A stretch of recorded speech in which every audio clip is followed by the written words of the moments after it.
Aujourd'hui, nous allons parler du mouvement perpétuel. Le mouvement perpétuel est un mouvement infini, autosuffisant et sans apport d'énergie extérieure. Pour cela, nous allons diviser notre vidéo en trois parties. Premièrement, nous allons voir qu'est-ce que le mouvement perpétuel et son histoire. Ensuite, nous allons voir si l'on peut produire de l'énergie avec le mouvement perpétuel. Et enfin, nous allons voir l'image de ce mouvement à travers les médias. La définition même du mot perpétuel signifie qu'il dure toujours sans jamais s'arrêter. Ce phénomène a intrigué de nombreux scientifiques depuis l'Antiquité à nos jours, en passant par le Moyen Âge. Ces scientifiques sont par exemple Antoine de Lavoisier, Isaac Newton ou encore Léonard de Vinci. Encore aujourd'hui, nombreuses sont les personnes qui rêvent de leur propre module et à faire leurs plans, et certains même à esquisser des résultats. Les premières traces de recherche sur ce mouvement datent de l'Antiquité, mais avec le temps, l'intrigue sur le mouvement perpétuel a augmenté, et nous trouvons encore aujourd'hui de nombreuses traces de recherche sur le mouvement perpétuel datant du Moyen Âge. Mais quelles sont alors les conditions précises pour qu'un mouvement soit qualifié de perpétuel? Le mouvement doit se réaliser continuellement, sans source extérieure et sans apport d'énergie initiale. Il doit être naturellement continu et ne doit pas subir d'usure dégradant le module lui-même jusqu'à le stopper d'une manière ou d'une autre. Mais est-ce si simple que cela d'obtenir un mouvement perpétuel? Sur ce point, l'étendue chronologique parle d'elle-même quant à la difficulté d'obtenir ce résultat. De nombreux facteurs sont à prendre en compte. Quand on prend un objet, cela paraît tout à fait impossible de le lancer infiniment. Pourtant, quand on prend une échelle plus grande, par exemple l'échelle des planètes, celles-ci semblent tout autant que leurs satellites pouvoir tourner indéfiniment à des vitesses incroyables. Cela est assez simple à expliquer. Tout objet en mouvement possède une énergie de mouvement appelée énergie cinétique. Comme le dit la première loi de Newton, un corps au repos tend à ne jamais bouger, alors qu'un objet en mouvement tend à ne jamais s'arrêter. Prenons comme exemple un objet du quotidien. Un Rubik's Cube, quand il est posé, reste immobile, alors que quand on lui donne une impulsion de départ, il se déplace, mais finit quand même par s'arrêter. Cette loi est plus parlante avec le cas d'une roue de vélo. Sans apport d'énergie extérieure, la roue reste immobile, alors que lorsque l'on appuie sur la pédale, la roue tourne et conserve son mouvement pendant un certain temps. Mais nous le savons tous, elle finira quand même par s'arrêter. Cela est dû au frottement qu'exerce l'air sur la roue, mais également de l'axe lui-même. Les frottements s'expliquent grâce à la première loi de la thermodynamique. Celle-ci dit que dans un mouvement mécanique, l'énergie initiale est transférée en énergie mécanique et thermique. Les frottements dans l'air qui s'appliquent sur l'intégralité de la roue exercent une énergie opposée à celle-ci, qui tend encore une fois à la ralentir. Dans le cas du vélo, l'énergie initiale est transmise lors de l'action sur la pédale. Cette énergie est transmise en mouvement mécanique, la roue tourne, mais également en énergie thermique. La roue finit par s'arrêter et crée de la chaleur. Newton a dit dans sa seconde loi que les forces qui s'appliquent à un objet font varier son mouvement. Dans le cas du Rubik's Cube, les frottements qui s'exercent entre le cube et la surface créent de la chaleur et font finalement s'arrêter le cube. C'est exactement la même chose qu'il se passe lorsque l'on frotte une gomme assez fort et longtemps sur une feuille de papier.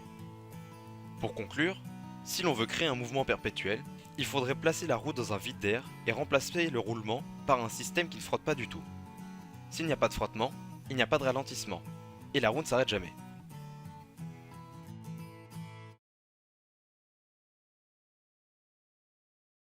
Maintenant que nous savons créer un mouvement perpétuel, nous allons voir comment produire de l'énergie avec.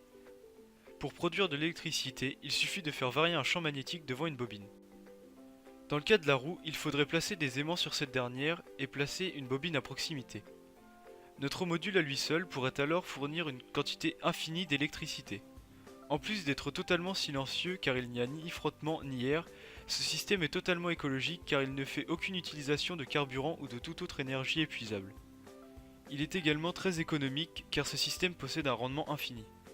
Mais qu'attendons-nous alors pour créer ce genre de module, car il serait LA réponse aux préoccupations économiques, écologiques ou encore énergétiques. Dans la pratique, c'est un petit peu plus compliqué que ça, car il y a une fois de plus de nombreuses lois physiques qui interviennent contre la création de ce genre de machine. À une échelle moins prétentieuse, nous avons tenté d'expérimenter ce genre de module qualifiant le mouvement perpétuel. L'idée était simple, nous avons utilisé un ventilateur, collé des aimants sur chacune de ses pales et placer des aimants fixes aux extrémités de ces ventilateurs pour jouer avec la polarité. En effet, pour que deux aimants s'attirent, il faut que leur polarité soit opposée. Mais si deux mêmes polarités sont confrontées, alors ces dernières se repoussent. Dans le cas de notre ventilateur, les aimants fixes placés aux extrémités de ce dernier étaient placés de sorte à repousser ceux placés sur les pales. Cela avait donc pour but de créer une répulsion magnétique infinie. Le mouvement de notre ventilateur semblait dans la théorie perpétuel. Il suffisait donc maintenant de placer une bobine à proximité pour pouvoir créer de l'électricité. Et c'est bien de là que vient le problème, on ne peut pas créer à proprement parler d'électricité. Qu'importe le type de centrale, nucléaire, éolien ou bien hydraulique, nous ne faisons en réalité que transformer de l'énergie en électricité.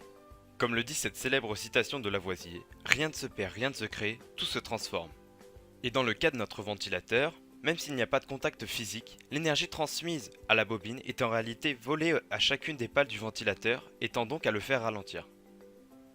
Cette force est appelée force de Laplace. Si elle n'existait pas, il suffirait d'un seul module à mouvement perpétuel et d'une quantité infinie de bobines pour produire une quantité d'énergie suffisante à toute l'humanité.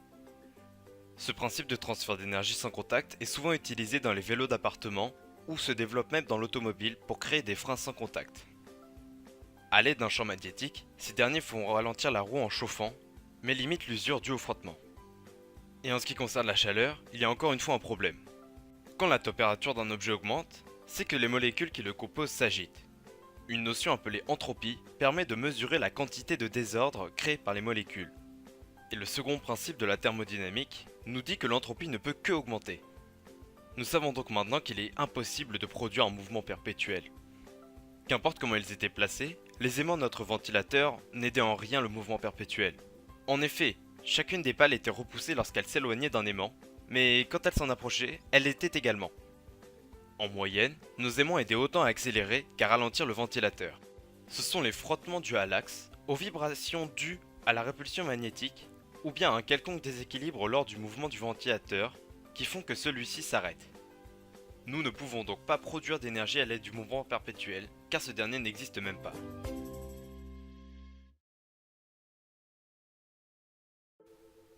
Pourquoi alors s'intéresser au mouvement perpétuel si ce dernier n'existe pas ? Eh bien parce qu'à travers les médias, le mouvement perpétuel persiste à fasciner certaines personnes un peu naïves. Que ce soit à travers des revues faussement scientifiques ou sur internet, le mythe de ce mouvement continue d'exister. Il suffit de rechercher mouvement perpétuel ou bien générateur d'énergie libre pour trouver une quantité incroyable de vidéos tout aussi fausses les unes que les autres. En proposant des machines incroyablement simples ou au contraire en énonçant de nombreuses lois physiques parfois totalement fausses, ces faux génies tentent de nous perdre.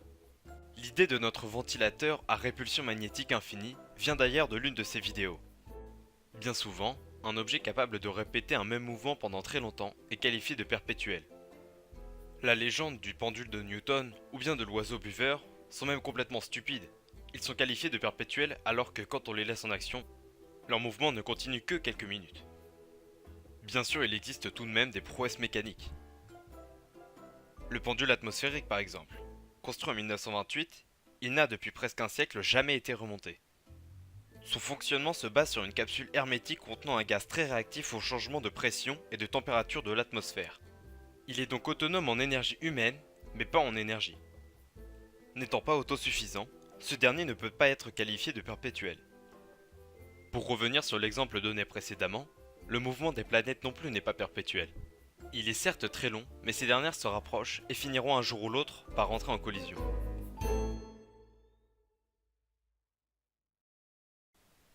Pour conclure, et comme vous l'aurez compris, la question du mouvement perpétuel reste encore aujourd'hui très complexe. Déjà utopique depuis l'Antiquité, ce mouvement est aujourd'hui montré comme étant impossible.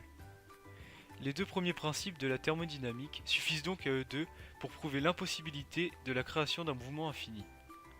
Autant le scientifique riche en connaissances que le petit enfant qui sommeille en fond de nous, nombreuses sont les personnes qui ont vu leurs rêves brisés à cause de ces deux premiers principes. Faisant également appel à la seconde loi de Newton, une classification existe même pour identifier l'impossibilité de créer ce type de module. Dans la plupart des cas, l'erreur vient soit d'une impulsion donnée au départ, ou encore de frottements subis par le module. L'idée initiale ne respectant pas les lois de physique, ces machines se transforment donc en paradoxe.